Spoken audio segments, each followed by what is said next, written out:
శ్రీరామాయణం ఆదికావ్యం. శ్రీరామాయణ కథకి ఒక గమ్మత్తు ఉంది.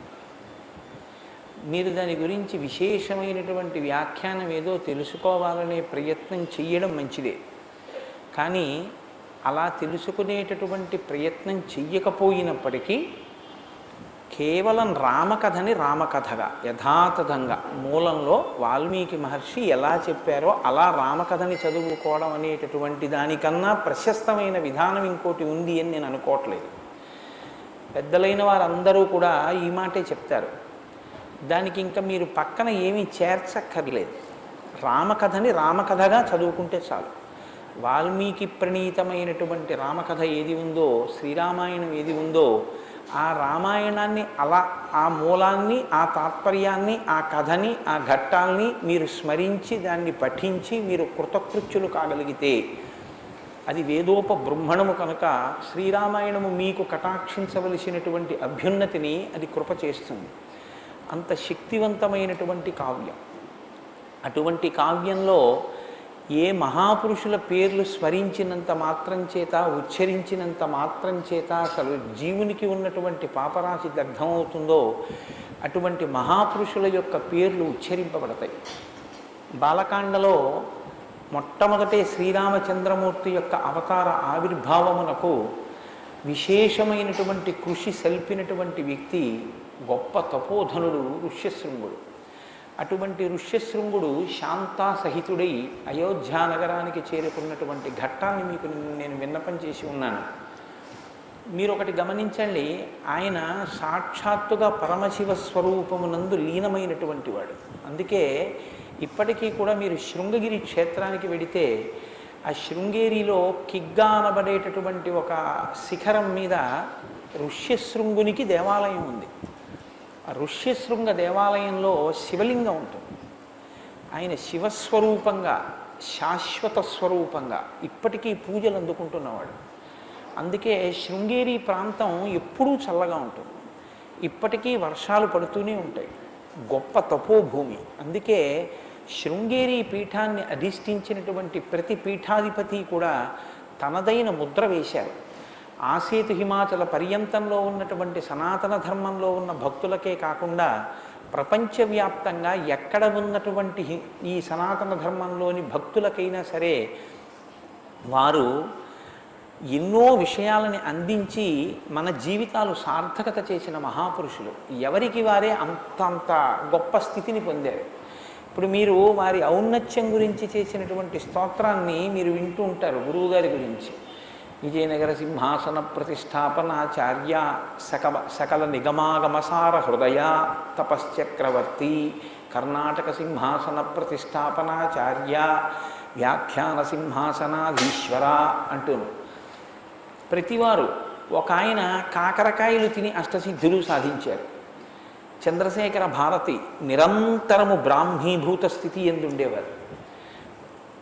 అలా ఒక్కొక్కరిది ఒక్కొక్క శైలి, ఒక్కొక్కరిది ఒక్కొక్క విలక్షణమైనటువంటి పద్ధతి. కానీ అందరు మహానుభావులు ఈ జాతిని ప్రచోదనం చేసినవారు. దానికి అంతటికి కారణం ఎక్కడుందంటే, మూలకందం ఎక్కడుందంటే ఋష్యశృంగ మహర్షి తిరుగాడిన ప్రదేశం అది కావడం. అందుకే శృంగగిరి పీఠం అంత గొప్ప పీఠం అవడానికి కారణం యథార్థంగా చెప్పాలి అంటే ఋష్యశృంగుడు తిరిగినటువంటి భూమి కావడం. ఇప్పటికీ తపస్సుకి అనువైనటువంటి ప్రదేశంగా ప్రదేశం ఉంది అంటే ఆ యుగంలో ఆ మహానుభావుడు తిరిగినంత మాత్రం చేత ఆయన తపశ్శక్తికి వచ్చినటువంటి ప్రకంపనలు అటువంటివి. అవి ఇప్పటికీ మనుషుల్ని తరింపచేస్తాయి. శృంగేరి మీలో అందరూ వెళ్ళి వచ్చిన వారే అని నేను అనుకుంటున్నాను. నేనే ఆలస్యంగా వెళ్ళానేమో శృంగేరి. అసలు శృంగేరి వెడితేనే మనోలయం అవుతుంది. శంకర భగవత్పాదులు యోగరత్నావళి స్తోత్రం చేస్తూ శ్రీశైల శృంగ కుహరేషు కదోపలప్స్యే అంటారు. నాకు ఎప్పుడు శ్రీశైల క్షేత్రంలో ఉన్నటువంటి ఆ గుహలో కూర్చుంటే నా మనోలయం అవుతుందో అని ఆయన స్తోత్రం చేశారు. అలా శృంగగిరి మీరు ధ్యానం చేయడానికి చాలా యోగ్యమైనటువంటి ప్రదేశం. ఇంతటి యోగ్యతా సిద్ధికి కారణమైనటువంటి ఋష్యశృంగ మహర్షి ఆయన బయలుదేరి వచ్చేటప్పటికీ అంగరాజ్యంలో వర్షాలు పడ్డాయి. నేను అందుకే మీతో ఆ మాట ప్రస్తావన చేశాను. ఆయన వర్షము ఒకేసారి వచ్చాయి. అంతటి తపశ్శక్తి సంపన్నుడు. అంతటి క్షామము కూడా కేవలము ఆయన అడుగు పెట్టినంత మాత్రం చేత పోయింది. దశరథ మహారాజు గారికి ఉన్నటువంటి లోటు పూడ్చి ఆయన ఆధ్వర్యం వహించి చేయించినటువంటి ఆ యజ్ఞం సఫలీకృతమై రామచంద్రమూర్తి యొక్క ఆవిర్భావానికి కారణమైంది. అంతటి మహాపురుషుడైనటువంటి ఋష్యశృంగుడు అయోధ్య పట్టణానికి వెళ్ళడానికి ఉన్నటువంటి కారణాన్ని మీరు నిన్నటి రోజున విన్నారు. ఏ కారణానికి ఆయన వెళ్ళారు? ఏమయ్యా ఇంత గొప్ప పని చెయ్యాలంటున్నావు, అశ్వమేధయాగం చెయ్యాలంటున్నావు, ఒక ఇష్టి జరగాలంటున్నావు. అప్పటికి ఆ ఇష్టి ఏదో నిర్ణయింపబడలేదు కూడా. అశ్వమేధం అయ్యాక అడిగాడు దశరథ మహారాజు గారు, ఇప్పుడు నువ్వు ఏ ఇష్టి చేస్తే బాగుంటుంది అనుకుంటున్నావో అది నాతో చేయించన్నాడు. ఇంత పెద్ద కార్యం చెయ్యాలి, అశ్వమేధం అంటే సామాన్యమైనటువంటి ప్రక్రియ కాదు, ఇంత గొప్ప ప్రక్రియ చేయించాలి. నేను బయలుదేరి రావడము అంటే నాకేం లభిస్తుంది అని అడిగినవాడు కాడు ఆయన, నిత్యతృప్తుడు. ఎంత సంతోషం అంటే ఎప్పుడూ బ్రాహ్మీమయ స్థితిలో ఉండే మహానుభావుడు. అటువంటి మహాపురుషుడు దేనికి వశుడై వచ్చాడు అంటే రెండు కారణాలు. ఒకటి మామగారి ఆజ్ఞ, నాయనా నువ్వు వెళ్ళు అయోధ్య పట్టణానికి అన్నారు. ఇవాళ నేను ఎక్కడ బాధపడుతున్నానంటే మన సంస్కృతి బీటలు వారిపోయేటటువంటి రచనలు, మన సంస్కృతికి ఛిద్రం చేసేటటువంటి లఘునాటికలు ప్రసారం అవుతున్నాయి. మామగారు అంటే కేవలంగా అల్లుని చేత పీడింపబడవలసినటువంటి వ్యక్తి కాడు. తండ్రి గారు ఎంతగా గౌరవింపబడతాడో మామగారు అంతగా గౌరవింపబడవలసినటువంటి వ్యక్తి. పితృపంచకంలో ఒకరు. మామగారికి అల్లుణ్ణి నువ్వు వెళ్ళు అని శాసించే అధికారం ఉంది కాబట్టి అల్లుణ్ణి పంపగలిగాడు ఆయన. మామగారి మాటని అంత గొప్ప ఋష్యశృంగుడు ఔదల దాల్చాడు. ఆయన రావడానికి ఒక్కటే కారణం. మీరు జాగ్రత్తగా శ్రీరామాయణాన్ని గమనించండి. 2 చేతులు కలిపి దోషిలి ఒగ్గి ప్రణిపాతం చేసి పాదాల మీద తలపెట్టి నమస్కరించి ఇలా 2 చేతులు పెట్టి అర్థించాడు, నాకు స్వర్గం కావాలి, నాకు పుత్ర సంతానం కావాలి, అవి కలగాలంటే మీరు రావాలి, వచ్చి మీ ఆధ్వర్యంలో ఆ యజ్ఞం జరగాలి, అంతే. ఇంకా ఆయనేం అడగలేదు. వస్తున్నాను శాంతాసహితుడైన నేను బయలుదేరి వస్తున్నాను. అంత గొప్పగా యాగం జరిగింది అంటే ఋష్యశృంగ మహర్షి యొక్క రాక కారణం. ఈ దేశం యొక్క పేరు ప్రఖ్యాతులు దేనివల్ల వచ్చాయంటే భౌతికమైనటువంటి సంపద వలన కానీ, లేకపోతే ఇక్కడ ఉండేటటువంటి విలాసవంతమైన జీవితాన్ని దృష్టిలో పెట్టుకుని చూడడానికి అసలు అటువంటి స్థితి ఇక్కడ లేదు. మరి దేనివల్ల వచ్చింది అంటే కేవలము ఆర్ష ధర్మం పట్ల, సనాతన ధర్మం పట్ల అనురక్తి కలిగినటువంటి మహాపురుషులు ఇది సత్యమే సత్యమే సత్యమే అని 1కి 10 మార్లు తమ ఉపాసనల చేత నిరూపించారు. శంకర భగవత్పాదాచార్య స్వామి సాక్షాత్ కైలాస శంకరుడు కాలడి శంకరుడిగా అవతరించి భూమి 4 చెరగులా పర్యటించి సనాతన ధర్మంలో అంతర్భాగమైనటువంటి అద్వైతాన్ని ఆవిష్కరించారు. శంకరులు అద్వైత స్థాపకులు అంటుంటారు, తప్పు. ఆయన స్థాపించలేదు. అద్వైతం వేదాంతర్గతమైన ఒక సత్యానికి శంకరులు ప్రచారకులంతే. ఆయనేం కొత్తగా స్థాపించినది లేదు అందులో. ఆయన అందుకే 1కి 10 మార్లు చెప్పుకున్నారు అది అద్వైతం అని.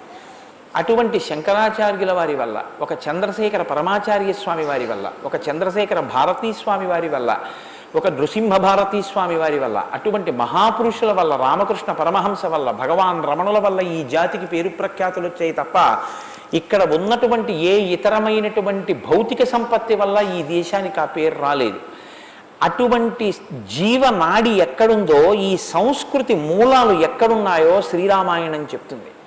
మనం ఎలా బతకాలో రామాయణం నేర్పుతుంది. రామాయణం చదువుకుంటే, రామాయణం వింటే మనం ఏది దిద్దుకోవాలో, ఒక మనిషి పరిపూర్ణత్వం సాధించడానికి ఏది అవసరమో మనకి ద్యోతకం అవుతుంది. కాబట్టి ఋష్యశృంగ మహర్షి బయలుదేరి అయోధ్యానగరానికి వచ్చారు.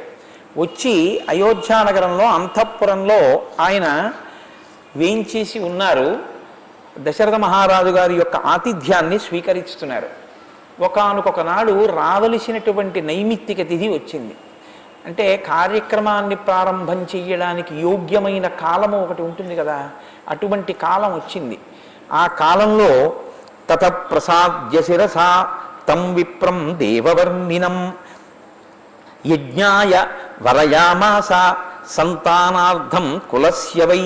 దశరథ మహారాజు గారు వెళ్ళి ఋష్యశృంగ మహర్షి యొక్క పాదములకు తన తల తాటించి ప్రణమిల్లి అడిగాడు, అయ్యా నేను సంతానార్థినై యజ్ఞం చెయ్యాలని నిర్ణయం చేసుకున్నాను, మీరు దానికి మిమ్మల్ని ఋత్విక్కుగా వరిస్తున్నాను, మీరు ఋత్విక్కుగా నిలబడి ఈ కార్యాన్నంతటినీ చేయించవలసింది. వెంటనే ఋష్యశృంగ మహర్షి అన్నారు, సంభారాహ సంభ్రియం తాం తే తురగశ్చ విముచ్యతాం. నాయన ఈ యజ్ఞానికి కావలసినటువంటి సంభారములనన్నింటినీ తెప్పించు, వాటన్నిటినీ సిద్ధం చేయి, సిద్ధం చేసి నువ్వు ఆ యజ్ఞాశ్వాన్ని విడిచిపెట్టినట్టయితే మనం అశ్వమేధయాగాన్ని ప్రారంభం చెయ్యొచ్చు అన్నారు. ఋష్యశృంగ మహర్షి అనుమతి ఇచ్చారు కనుక అశ్వమేధయాగం ప్రారంభం అవుతోంది. వెంటనే దశరథ మహారాజు గారు మంత్రుల్ని పిలిచి ఇతర పురోహితుల్ని ఇతర ఋషుల్ని కూడా తీసుకురమ్మని సుమంత్రుణ్ణి ఆజ్ఞాపించారు. సుయజ్ఞం వామదేవంచ జాబాలిం అధకాశ్యపం పురోహితం వశిష్టంచ ఏచాన్యే ద్విజసత్తమాహ. సుయజ్ఞుడు, వామదేవుడు, జాబాలి, కాశ్యపుడు, పురోహితుడైనటువంటి వశిష్ఠుడు వీళ్ళందరినీ తీసుకుని వచ్చారు.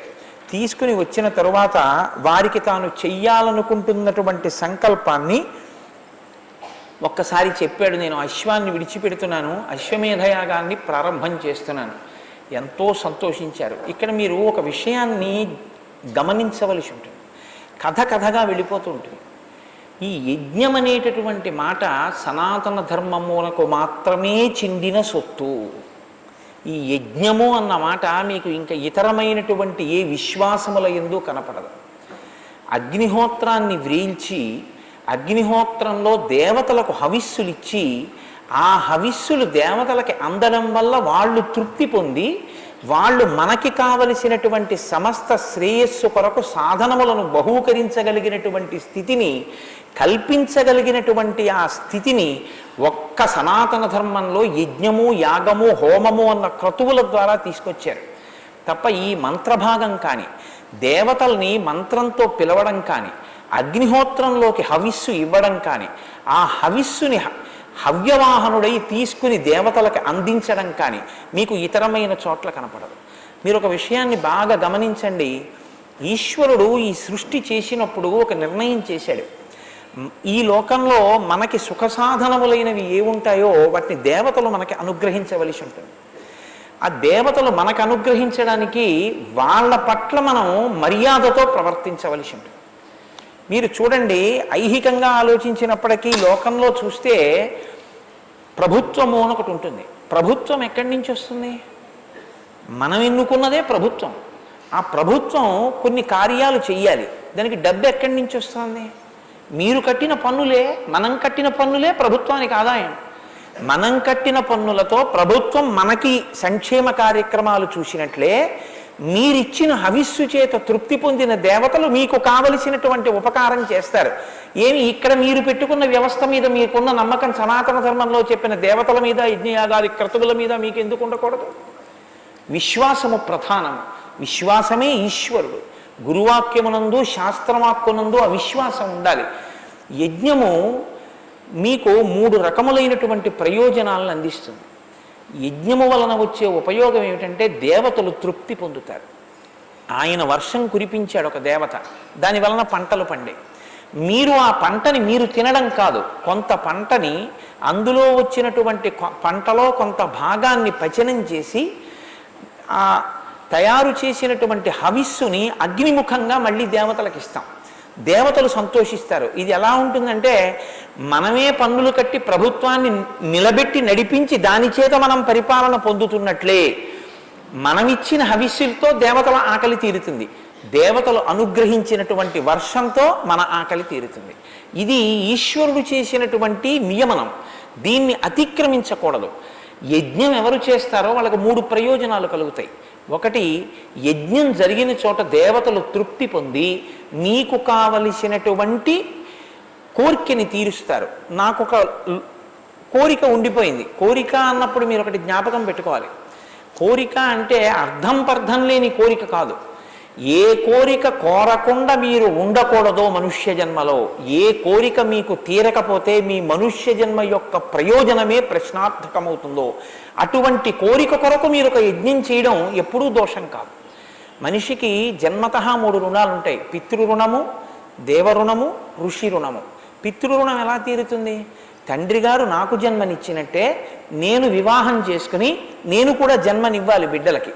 నేను ఓ కొడుకుని కని సచేల స్నానం చేస్తే నేను తండ్రి గారికి పడినటువంటి రుణం తీరుతుంది. కాబట్టి ఇప్పుడు నాకు రుణం తీరాలి అంటే నేను కొడుకుని కనాలి, నాకు సంతానం కావాలి. నాకు సంతానం కలగకపోతే నేను ఎవరిని అడగవలసి ఉంటుంది? ఏదో ప్రతిబంధకం ఉంది, సంతానం కలగట్లేదు. ఇప్పుడు ఆ ప్రతిబంధకాన్ని తొలగించి మమ్మల్ని ఆశీర్వదించి నాకు సంతానం ఇవ్వండి అని నేను ఎవరిని అడగాలి? దేవతలనే అడగాలి. మీరు ప్రభుత్వం 2 పనులు చేస్తుంది. మీరు చూడండి, ప్రభుత్వము సంక్షేమము చూడడం ఒకటే కాదు, ప్రభుత్వం శిక్ష కూడా వేస్తుంది. ప్రభుత్వమే గ్రంథాలయం కడుతుంది, ప్రభుత్వమే పాఠశాల కడుతుంది, ప్రభుత్వమే కారాగారాన్ని కూడా నిర్మిస్తుంది. కారాగారాలు బయట వాళ్ళు ఎవరు నిర్వహించరు, ప్రభుత్వం నిర్వహిస్తుంది. ఎందుకంటే అవన్నీ నా కారాగారాలు, దాని బదులు ఇంకో పాఠశాల పెట్టండి అని మీరు అనకూడదు. కారాగారం ఉంది కాబట్టి, రక్షక భట వ్యవస్థ ఉంది కాబట్టి, నేర ప్రవృత్తి కలిగిన వారి వలన ఆపద పొందకుండా మిమ్మల్ని మీరు రక్షించుకోగలిగిన స్థితి సమాజంలో ఉంది. శిక్షించడానికి వ్యయం చేస్తుంది, రక్షించి మిమ్మల్ని వృద్ధిలోకి తేవడానికి వ్యయం చేస్తుంది. ఎవరిని శిక్షిస్తోందో అది దారి తప్పిన వాళ్ళని సన్మార్గంలోకి తేవడం ఒకెత్తు, ఆ శిక్ష వేయడం ద్వారా ఆ మార్గంలోకి వెళ్లకుండా క్రమశిక్షణతో ఉన్న వారిని రక్షించడం ఒకెత్తు. కాబట్టి ఏమన్నా మీరు పాఠశాలలే పెట్టండి, గ్రంథాలయాలే పెట్టండి, మీరు జైళ్లు కట్టకండి అని మనం అడగకూడదు. ఈశ్వరుడు కూడా అంతే. ఈశ్వరుడు ఏం చేస్తాడంటే, గత జన్మలలో మనం చేసినటువంటి పాపపుణ్యములు మనకి తెలియకపోవచ్చు, కానీ జీవుడు చేసిన పాపాన్ని చూసేవాడు వాడు ఉన్నాడు. వాడు ఇక్కడే కూర్చుంటాడు, చిత్రంగా కూర్చొని గుప్తంగా లెక్కలు రాస్తాడు. అందుకే వాడే చిత్రగుప్తుడు. అంటే వాడు అన్నీ రాసుకుంటూ ఉంటాడు. ఇక్కడ వాడికి తెలియందే ఉంది. వాడు దానికి ఫలితం ఇస్తాడు. కాలోహి బలవాన్ కర్త సతతం సుఖదుఃఖయో నరాణం పరతంత్రాణం పుణ్య పాపానుయోగత అంటాడు వ్యాసుడు దేవీ భాగవతంలో. కాల రూపంలో కాల కలగతామహం అంటాడు గీతలో గీతాచార్యుడు. ఆయనే కూడికలు తీసివేతలు చేస్తూ ఉంటాడు. ఇదిగో వీడికి గత జన్మలలో చేసుకున్న పాప నివృత్తి కొరకు ఇప్పుడు ఈ కష్టాన్ని ఇస్తున్నాడు అంటాడు. అప్పుడు ఆ కష్టాన్ని మీరు అనుభవించవలసిందే. అందుకే మీరు జాగ్రత్తగా గమనించండి, సనాతన ధర్మంలో మీ పాపానికి ఫలితం ఇవ్వడానికి, మిమ్మల్ని ఏడిపించడానికి ఓడు, మిమ్మల్ని సుఖపెట్టడానికి ఓడు, మిమ్మల్ని వాడు పట్టుకుని ఏడిపిస్తుంటే వాడి నుంచి విముక్తి పొందడానికి మళ్ళీ భగవంతుడిని ప్రార్థించడం, ఇలా ఏం ఉండవు. భయకృత్ భయనాశన. మిమ్మల్ని ఎవడు భయపెడతాడో వాడే భయం పోగొడతాడు. మిమ్మల్ని ఎవడు ఏడిపిస్తాడో వాడే మిమ్మల్ని సంతోషింపజేస్తాడు. రెండిటికి ఒకడే. మీ కష్టం ఇచ్చినా ఈశ్వరుడే, సుఖమిచ్చినా ఈశ్వరుడే. సనాతన ధర్మం మీద విశ్వాసం అంటే ఏమిటో తెలుసా అండి? నాకు ఒక ఆపద వస్తే ఈశ్వరుణ్ణి నిందించడం కాదు. నాకు ఒక ఆపద వస్తే నేను ఏ జన్మలలోనో ఏదో ఒక పాపాన్ని చేసి ఉన్న కారణం చేత ఆ పాపము ఈనాడు అనుభవైకయోగ్యమై నాకు ఈ కష్టం రూపంలో వచ్చింది. కాబట్టి ఈశ్వర, ఈ కష్టమును నేను భరించగలిగిన శక్తిని కృపచేయి, లేదా వేరొకసారి ఇక ఇటువంటి తప్పు చెయ్యకుండా నన్ను నేను నియంత్రించుకోగలిగినటువంటి శక్తిని నాకు కృపచేయి. ఈ రెండుగా ప్రార్థన చెయ్యడం, లేదా నువ్వు నాకు కష్టమే నాకేం బెంగలేదు, కానీ నాకు కావలసింది ఒక్కటే, అది అనుభవించడంలో నీ పాదముల యందు విస్మృతి కలగకుండా మాత్రం చూడు. నిన్ను సేవింపక నాపదల్పడమని నిత్యోత్సవం పని అబ్బని జనమాతృండనని సంసార మోహంబు పైకొనని జ్ఞానముగల్గని గ్రహగతులు కుందింపని మేలు వచ్చిన రాణి అవి నాకు భూషణములే శ్రీకాళహస్తీశ్వర.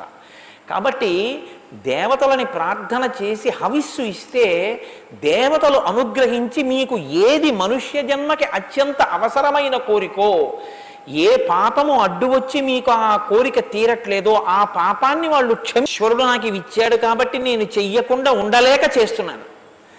అలా చెయ్యడం ఏదైతే ఉందో అటువంటి దాని వలన చిత్తశుద్ధి కలుగుతుంది.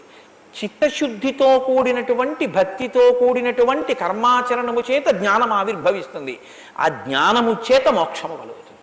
కాబట్టి ఇప్పుడు 3 ప్రయోజనములను సాధించుకొనుటకు యజ్ఞము, యాగము, ఈ రెండు లేదా ఈ ప్రక్రియ మీకు ఆధారభూతమై ఉంది సనాతన ధర్మంలో. ఇది మీకు ఏ ఇతర విశ్వాసమునందు ఈ యజ్ఞయాగాది క్రతువులు అన్నవి కనపడవు.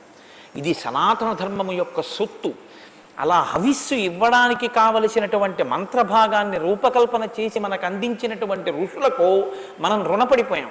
వాళ్ళ మంత్రం ఇచ్చి ఉండకపోతే, ఆ యజ్ఞం చెయ్యడానికి మనకు అవకాశం లేకపోతే ఇవాళ మనం ఈ సుఖాన్ని పొందలేం. కాబట్టి నేనెప్పుడు ఋషికి అప్పుపడ్డానండి అని అడగడానికి ఏం లేదు. పుట్టుకతో నీకు ఋషి రుణం ఉంది. అది తీరాలంటే ఏం చేయాలి? నువ్వు ఋషి రచించినది నువ్వు చదువుకోవాలి.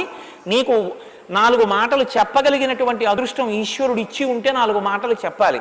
నేను మీ దగ్గర 100 రూపాయలు ఇచ్చుకుని తిరిగి మీకు 100 రూపాయలు ఇచ్చేస్తే నాకెవ్వరూ దానికి ఏం పెద్ద సత్కారం ఏం చేయరుగా. కోటేశ్వరరావు గారు పుచ్చుకున్న బాకీ 100 రూపాయలు తిరిగి ఇచ్చారని సత్కారం చేస్తారా? నేను వాల్మీకి మహర్షికి రుణపడ్డాను పుట్టుక చేత. ఆ రుణం తీర్చుకోవడానికి నేను రామాయణం చెప్పుకున్నాను. నా రుణం నేను తీర్చుకుంటే మీరు నాకు సత్కారం చేయడం ఎందుకు? నేను రామాయణం చెప్తే మీరు సత్కారం చేయాలా? నేను అప్పు తీరిస్తే మీరు సత్కారం చేస్తారా? చెయ్యరు. కాబట్టి ఎందుకు చెప్పుకోవాలి ఋషిప్రోక్తమైన విషయాలంటే నేను నా అప్పు తీర్చుకోవడానికి చెప్పాలి. మీరెందుకు వినాలంటే విని మీ అప్పు మీరు తీర్చుకోవాలి, మన జీవితాలు దిద్దుకోవాలి. అందుకొచ్చాయి ఇవన్నీ. కాబట్టి సనాతన ధర్మమునందున్న అచంచల విశ్వాసమునకు పరాకాష్ట యజ్ఞ సంకల్పం. ఆ యజ్ఞము జరగాలి అంటే నేను సంకల్పం చేస్తే, నేను చక్రవర్తిని కనుక, నేను మహారాజును కనుక, నాకు ఐశ్వర్యం ఉంది కనుక జరిగిపోతుంది అనుకోవడం అవివేకం. అంతటి క్రతువు జరగాలి అంటే పైన ఒక మహాపురుషుడు ఒకడు ఉండాలి. ఆయన సంకల్పం ఉండాలి, ఆయన ఆశీర్వచనం ఉండాలి, ఆయన వచ్చి అక్కడ కూర్చుని ఉండాలి. ఆయన తపస్సు చేత, ఆయన అక్కడ తిరుగుతున్న కారణం చేత సమస్త ప్రతిబంధకములు తొలగిపోయి కార్యం నిర్విఘ్నంగా జరిగిపోతుంది. ఇది జరగడానికి అంతటి మహాపురుషుడు రావడం ఏది కోరి రాడు. మీరు చెయ్యడానికి ద్రవ్యం ఉంటుందేమో, చెయ్యడానికి సంభారాలు ఉంటాయేమో, ఆయన రావడానికి మీరు ఇచ్చేది ఏమి ఉండదు. ఎందుకంటే ఆయన మీ దగ్గర కోరి పుచ్చుకునేది ఏమీ ఉండదు. కాబట్టి ఎందుకు వస్తాడు ఋష్యశృంగుడు? ఒక్కదానికే వస్తాడు, వినయం చేత వస్తాడు. మీరు ఘటించేటటువంటి అంజలి చేత వస్తాడు. ఇది చూపిస్తోంది శ్రీరామాయణం. రామాయణాన్ని కేవలం దశరథుడు చేసిన యజ్ఞమని వినకండి. అందులో ఉన్న ధర్మ సూక్ష్మాన్ని మనం గ్రహించిన నాడు పెద్దల పట్ల ఎందుకు మనం వినయంతో ఉండాలి, దేని వలన మనం ఉపకారం పొందుతున్నామన్నది తెలుసుకున్న నాడు మనం వాళ్ళకి ఎంత రుణపడ్డామో, మనం ఎంత జాగ్రత్తగా పెద్దల పట్ల మసలవలసి ఉంటుందో మనకి అవగతం అవుతుంది. కాబట్టి ఆ వశిష్ఠాది మహర్షుల్ని పిలిచాడు. పిలిచి యజ్ఞో మే క్రియతాం బ్రహ్మన్ యథోక్తం మునిపుంగవ యథాన విఘ్న క్రియతే యజ్ఞాంగేషు విధీయతాం. ఇది సనాతన ధర్మం యొక్క అంతర్భాగం. ఇది రామాయణం అంటే. మన ఇంట్లో పెళ్లి జరుగుతుంది. పెళ్లికి బ్రహ్మస్థానంలో ఒక ఆయన కూర్చోబెడతాం. ఊళ్ళో ఉన్న వాళ్ళందరినీ ఇంటికి వెళ్ళి బొట్టెట్టి పిలుస్తాం. బ్రహ్మస్థానంలో ఎవరు కూర్చుంటున్నారో ఆయన ఇంటికి వెళ్ళి పంచెల చాపిచ్చి, అయ్యా మీరు నా కుమార్తె వివాహానికి బ్రహ్మస్థానంలో కూర్చుని నా చేత కన్యాదానం చేయించి దశ పూర్వేషాం దశాపరేషాం, నా ముందు 10 తరాలు నా తర్వాత 10 తరాలు తరించిపోయేటట్టుగా నిర్విఘ్నంగా సంకల్పిత కార్యం వైదికంగా పూర్తయ్యేటట్టు నన్ను అనుగ్రహించి మీరు గురుముఖత నేర్చుకున్న మంత్రభాగం చేత నన్ను తరింప చెయ్యండి అని ఇంటికి వెళ్ళి నమస్కరించి బట్టలు పెట్టి నువ్వు ఆహ్వానించావా? అది ముందు చెయ్యవలసిన పని ఏమైనా ఉంటే పెద్దలని ముందు ఆశ్రయించి వాళ్ళని ఆహ్వానించాలి. దశరథుడు ఇది అడుగుతున్నాడు. సంకల్పం నాది, విఘ్నం ఇవ్వగలిగిన శక్తి ఈశ్వరుడు.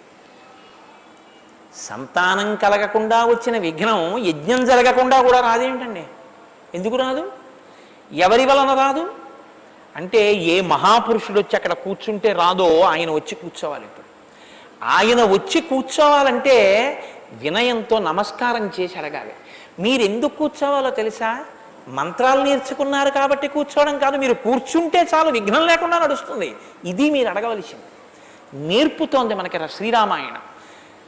ఎంత గౌరవంగా మాట్లాడాలో, ఆ వైదిక నిష్ట ఉన్న వారి పట్ల ఎంత మర్యాదగా ప్రవర్తించవలసి ఉంటుందో మనకి శ్రీరామాయణం నేర్పుతుంది. కాబట్టి యజ్ఞోమే క్రియతాం బ్రహ్మన్. ఓ బ్రహ్మమును తెలుసున్నవాడా మహానుభావ వశిష్ఠ మహర్షి, మీరు ఈ యజ్ఞ కార్యాన్ని నిర్వహింపచేయండి. యథోక్తం మునిపుంగవ, ఉక్తం ఎలా చెప్పబడిందో, ఎలా చెయ్యాలని చెప్పబడిందో అలాగే నిర్వహించండి. అలాగే నిర్వహించండి అంటే నేనండి అది తెప్పించేశాను, నేనండి ఇది తెప్పించేశానని నువ్వు ముందు చెప్పడం కాదు. ఎలా జరగాలో అలా జరిపించండి అని అడగండి. అప్పుడు ఆయన ఇవన్నీ తెప్పించాలి. అప్పుడు మీరు పిలిచి మీ సేవకులనో మంత్రులనో ఇవన్నీ తెప్పించండి అనాలి. నేను ఇవన్నీ తెప్పించాను అని మీరెళ్ళి చెప్పారనుకోండి, అప్పుడు ఆయన ఎందుకు ఇంకా? అంటే మాటలో గౌరవం, ఒక స్థానం దగ్గరికి వెళ్ళి మాట్లాడేటప్పుడు ఎలా మాట్లాడాలో శ్రీరామాయణం బాగా చదువుకుంటే మీరు ఎక్కడ ఎలా మాట్లాడాలో అలా తప్ప ఇంకోలా మీరు మాట్లాడలేరు. కాబట్టి చూడండి, యథోక్తం ముని పుంగవ యథా నవిఘ్న క్రియతే యజ్ఞాంగేషు విధీయతాం. యజ్ఞము నందు అంగములు ఉంటాయి. ఈ అంగములన్నీ ఏ విఘ్నము రాకుండా జరిపించి నన్ను కృతార్థుడను చేయవలసింది. ఏమి నేనెందుకు చేయించాలి? నేను తపస్సు చేసుకుంటున్నాను, నేనేదో ప్రశాంతంగా కూర్చుందాం అనుకుంటున్నాను, నాకెందుకయ్యా ఇవన్నీ? నీకు బిడ్డలు లేకపోతే ఓ ఆశీర్వచనం చేయించుకో అనొచ్చుగా వశిష్ఠుడు.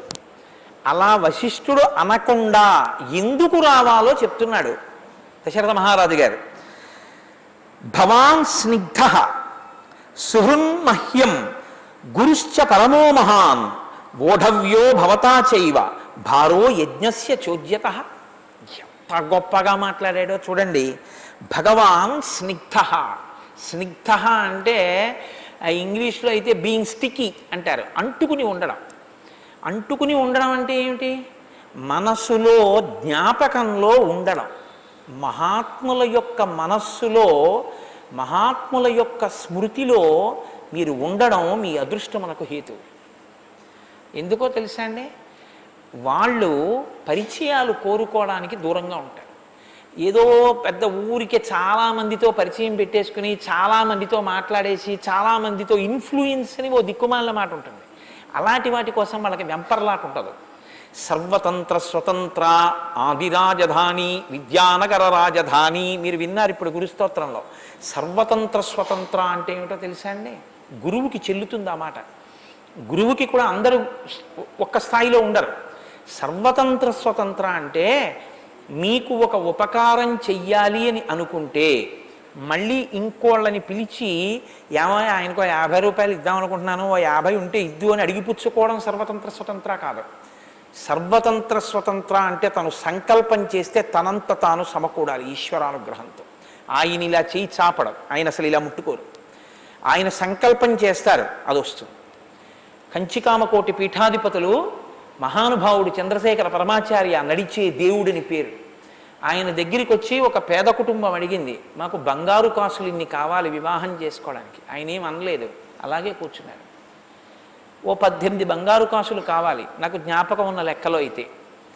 ఆయన అలా విన్నారు, ఏం అనలేదు, అలాగే కూర్చున్నారు వాళ్ళు. కాసేపు అయింది, భగవన్ ఇలా వెళ్ళిపోతున్నాం, మీ దర్శనం కోసం వచ్చాం, ఈ 18 బంగారు కాసులు మీరు స్వీకరించవలసింది. ఓ ఐశ్వర్యవంతుడు వచ్చి ఆ బట్ట మీద వేశాడు. ఆయన సత్యదండంతో ఇలా తోశారు అడిగిన వాడికి, తీసుకోవాలి.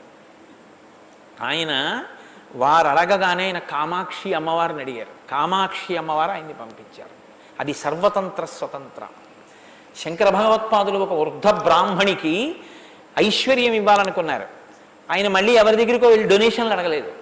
ఆయన ముగ్ధా ముహుర్విదతి వదనే మురారే ప్రేమత్రపా ప్రణిహితాని గతాగతాని మాలాదృశోర్మధుకరీవ మహోత్పలేయ సామే శ్రియం దిశతు సాగర సంభవాయా దిగ్గస్తిభిః కనక కుంభ ముఖావసృష్ట స్వర్వాహినీ విమలచారు జలప్లుతాంగీం ప్రాతర్నమామి జగతాం జననీమశేష లోకాధినాథ గృహిణీం అమృతాబ్ధిపుత్రీం.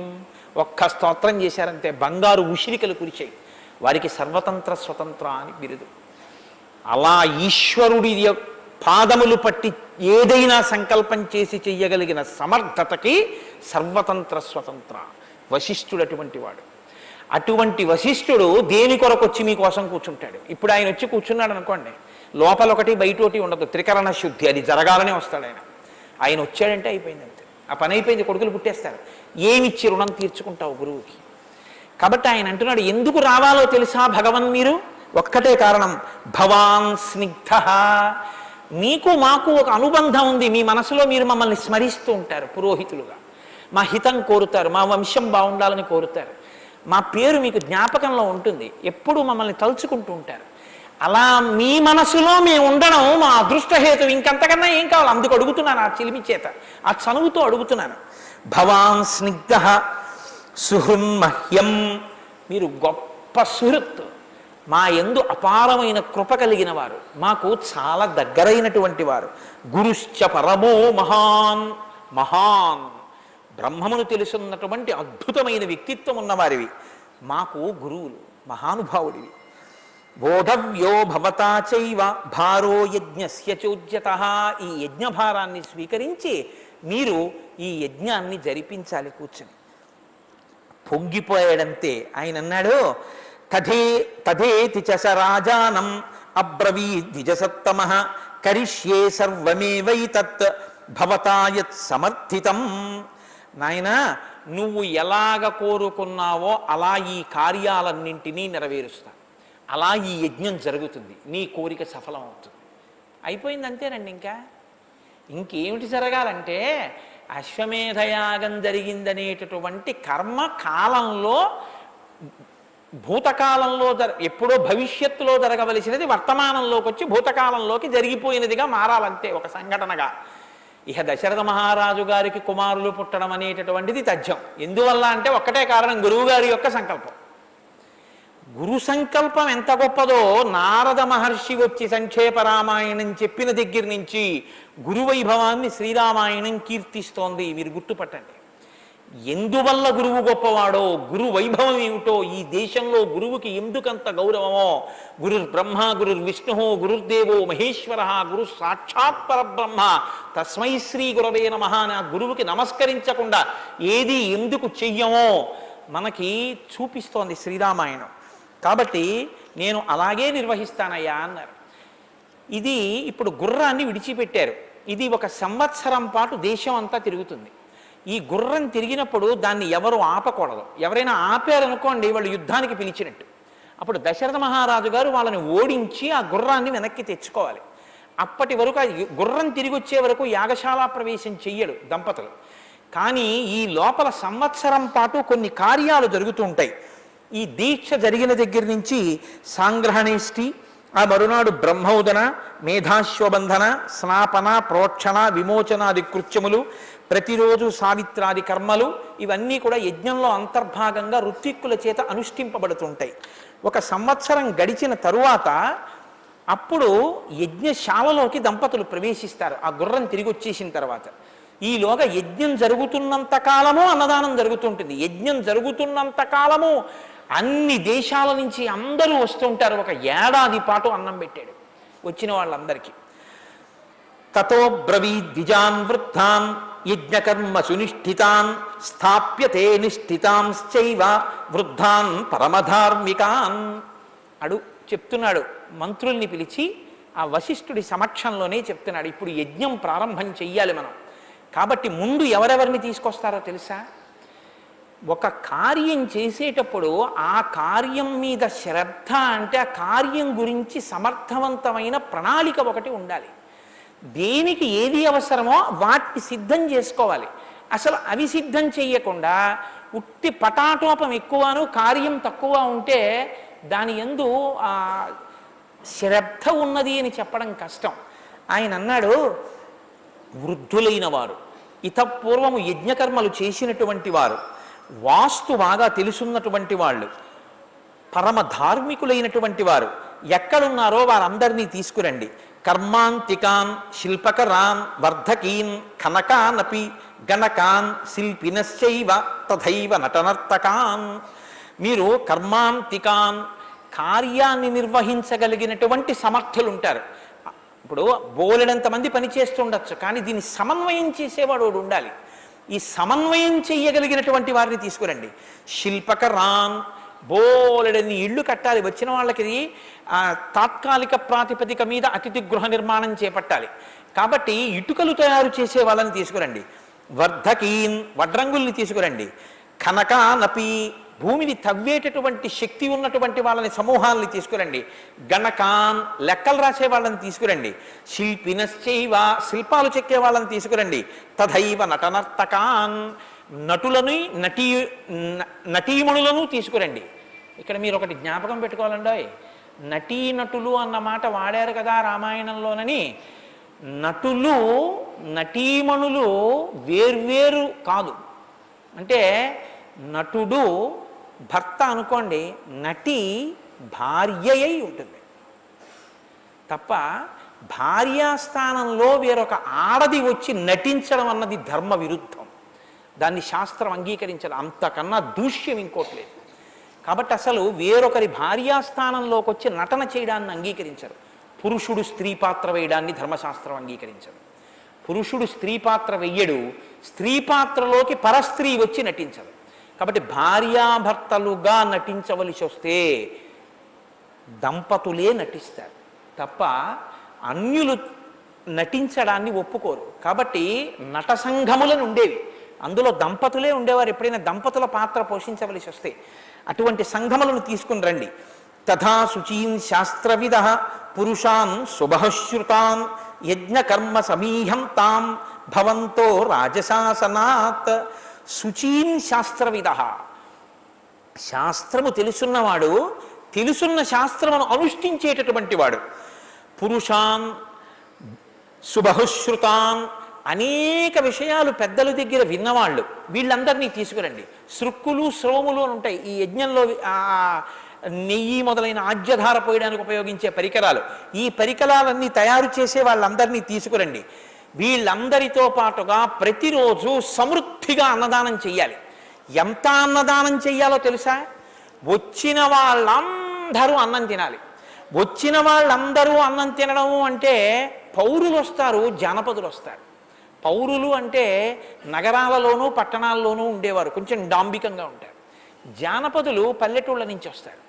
జానపదులు అమాయకంగా ఉంటారు, కొంచెం భయంగా ఉంటారు. అమ్మో వాళ్ళు అలా ఉన్నారు, వాళ్ళ దగ్గరికి మనం వెళ్ళడమే, వాళ్ళతో మనం కూర్చోవడమే, వాళ్ళతో మాట్లాడడమే అని వాళ్ళని చూసి కొంచెం చిన్నబుచ్చుకుని భయభక్తులతో కాస్త పక్కకి జరుగుతూ ఉంటారు. పౌరులు వస్తారు, జానపదులు వస్తారు యజ్ఞం చూడ్డానికి. ముందెవరి విషయం జాగ్రత్తగా పట్టించుకోవాలో తెలుసా? ఇది ప్రేమ అంటే, ఆలోచన అంటే ఇది. ఎంత పెద్ద మాట చెప్పాడో చూడండి దశరథ మహారాజు గారు. తథా జానపదస్యాపి జనస్య బహుశోభనం దాతవ్యమన్నం విధివత్ సత్కృత్య నతులీలయా. నతులీలయా, మనం జానపదులేగా, అన్నం తింటున్నారుగా. వాళ్ళు చూడండి, మనం ఒక మనలో కొంతమంది ఒక మాట మాట్లాడుతుంటారు, వాళ్ళ భోజనానికి అవన్నీ అక్కర్లేదండి, ఓ కూర పులుసు పచ్చడి చాలు. వాళ్ళు ఏంటంటే ఎక్కువ అన్నం పులిసేసుకు తినేస్తారు అంటారు. నతులీలయా, దశరథుడు అన్నాడు చాలా తేలికగా మాట్లాడకండి. అన్నం పెట్టడం ఎంత అవసరమో అన్నం ఆదరంగా పెట్టడం అంత అవసరం. ఆదరంగా పెట్టండి, పెట్టిన అన్నం పలకరిస్తూ పెట్టండి, సమృద్ధిగా పెట్టండి, కడుపు నిండా పెట్టండి, ప్రేమతో పెట్టండి. మనం పెడుతున్నాం వాళ్ళు తింటున్నారని వాళ్ళ మనసు గాయపడి చిన్నపుచ్చుకునేటట్టు అన్నం వడ్డించకండి. అలాగే సర్వవర్ణా యథా పూజాం ప్రాప్నువంతి సుసత్కృతా నచావజ్ఞా ప్రయోక్తవ్య కామక్రోధవశాదపి. అనేక వర్ణముల వారు భోజనం చేయడానికి వస్తారు. వాళ్ళందరూ కొన్ని వేల మంది భోజనాలు చేస్తుంటారు. కామమునకు క్రోధమునకు వశపడి ప్రవర్తించకూడని రీతిలో ప్రవర్తించేటటువంటి సన్నివేశములు లేకుండా జాగ్రత్త పడండి. కోప్పడ్డం, కేకలేయడం, దెబ్బలాడడం ఇలాంటివి ఏవీ జరగకూడదు. నాకైతే అనిపిస్తుంది శ్రీరామాయణంలో బాలకాండలో అన్నదానం ఎలా చేయాలో దశరథ మహారాజు గారు చెప్పినటువంటి ఈ అంశాల్ని పెద్ద పెద్ద దేవస్థానాల్లో అన్నదానం చేస్తున్నామని చెప్పుకుంటున్న వాళ్ళని పిలిచి వాళ్ళకి ఈ పాఠాలు చెప్తే బాగుండనిపిస్తుంది. టోకెన్లు ఇస్తూ విసుక్కోవడం, వచ్చిన భక్తుల మీద విసుక్కోవడం, ఇంకొంచెం అన్నం పెట్టండి అంటే విసుక్కోవడం. నేను అన్ని దేవస్థానాల గురించి మాట్లాడటలేదు. ఎవరు ఈ లోపంతో ఉన్నారో వాళ్ళు దిద్దుకోవాలి. మనం పెడుతున్నాం, వాడు తింటున్నాడు కాదు. వాడికి పెట్టే అదృష్టం మనకు కలిగిందని పెట్టే వాళ్ళని అక్కడ పెట్టాలి. ఎవడో కన్నా అక్కడ పెట్టామని పెట్టకూడదు, సమర్థతని గుర్తిరిగి పెట్టాలి. కాబట్టి సర్వవర్ణా యథా పూజాం ప్రాప్నువంతి సుసత్కృతా నావజ్ఞా ప్రయోక్తవ్య కామక్రోధవశాదపి. దీంతో పాటుగా మీరు అనేక మంది రాజుల్ని ఆహ్వానించాలి. ఆహ్వానించేటప్పుడు కొంతమందికి శుభలేఖ పంపించాలి, కొంతమంది దగ్గరికి మీరు వ్యక్తిగతంగా వెళ్ళాలి, వెళ్ళి ఆహ్వానించి తీసుకురావాలి. ఎవరి దగ్గరికి సుమంత్రుడా నువ్వు వ్యక్తిగతంగా వెళ్ళి తీసుకురావాలో తెలుసా? మిథిలాధిపతిం శూరం జనకం సత్యవిక్రమం నిష్ఠితం సర్వశాస్త్రేషు తథా వేదేషు నిష్ఠితం. కొంతమంది మహానుభావుల దగ్గరికి ఇంటికి వెళ్ళి ఆహ్వానించి వెళ్ళాలి. అలా ఎందుకు పిలవాలో చెప్తున్నాడు. ఆయనకి డబ్బులు ఉన్నాయి కాబట్టి ఇంటికి వెళ్ళండి అని చెప్పట్లేదు. తథా మిథిలాధిపతిం శూరం, మిథిలాధిపతి అయినటువంటి జనక చక్రవర్తిని ఇంటికి వెళ్ళి పిలవండి. జనకం సత్యవిక్రమం, ఆయన రాజ్యానికి వెళ్ళి ఆహ్వానించి తీసుకురండి రథం ఎక్కించి. నిష్ఠితం సర్వశాస్త్రేషు, అన్ని శాస్త్రములు తెలుసున్నవాడు. తథా వేదేషు నిష్ఠితం, వేదముల యందు నిష్ఠ కలిగినటువంటి వాడు. తథా కాశీపతిం స్నిగ్ధం సతతం ప్రియవాదినం వయస్యం రాజసింహస్య స్వయమేవానయస్వ. మహానుభావుడైనటువంటి కాశీరాజు ఉన్నాడు, స్నిగ్ధం, మాకు బాగా స్నేహితుడు. కాబట్టి వెళ్ళి ఆయన్ని దగ్గరుండి తీసుకురండి. తథా కేకయ రాజానం వృద్ధం పరమధార్మికం శ్వశురం రాజసింహస్య సపుత్రం త్వమిహానయ. అలాగే కేకయరాజు వృద్ధుడు, నాకు మామగారు. ఆ వృద్ధుడైనటువంటి కేకయరాజు గారిని పుత్రులతో కలిపి తీసుకురండి రథం ఎక్కించి.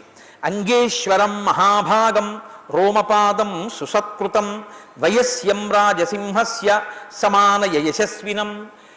అంగరాజ్యమునకు అధిపతి అయినటువంటి రోమపాదుడు పరమప్రీతితో దశరథ మహారాజు గారికి సంతానం లేదని యజ్ఞం చేయిస్తుంటే తన అల్లుడైన ఋష్యశృంగుణ్ణి కూతురు శాంతని పంపించాడు.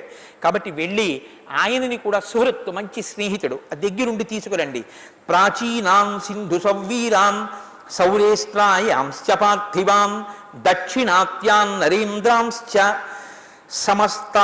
సమస్తానాయస్వ.